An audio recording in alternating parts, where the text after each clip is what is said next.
Una cosa es el machismo y otra cosa es el patriarcado. Eso es algo que hemos aprendido en el camino.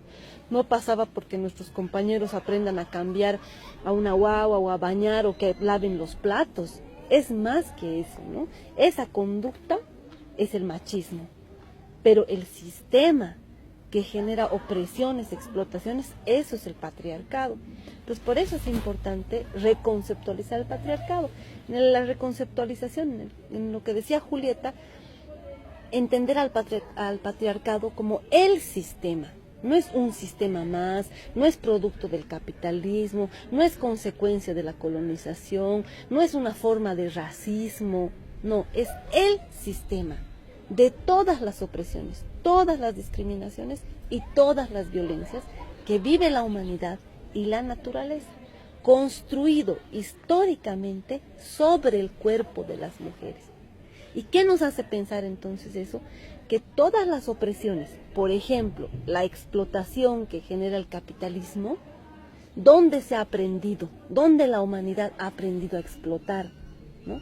¿Dónde la humanidad aprende todos los días a que puede explotar? ¿Dónde se despierta un niño, una niña y sabe que puede explotar a alguien? ¿Dónde se aprende? ¿Dónde se reproduce? En el cuerpo de las mujeres.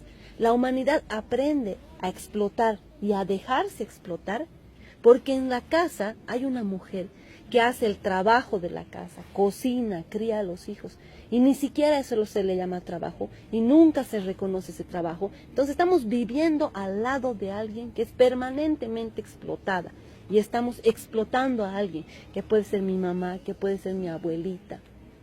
Entonces ahí la humanidad ha aprendido la explotación en el cuerpo de las mujeres.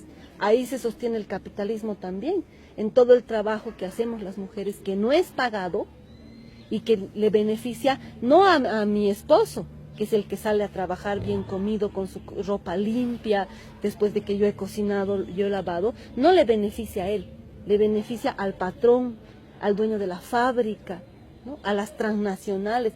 Ellos se quedan con esa plata de ese trabajo que estamos haciendo las mujeres y que no es pagado. Y por eso la lucha es contra el patriarcado. Por eso la lucha es contra el patriarcado capitalista, neoliberal, colonial, racista, transnacional.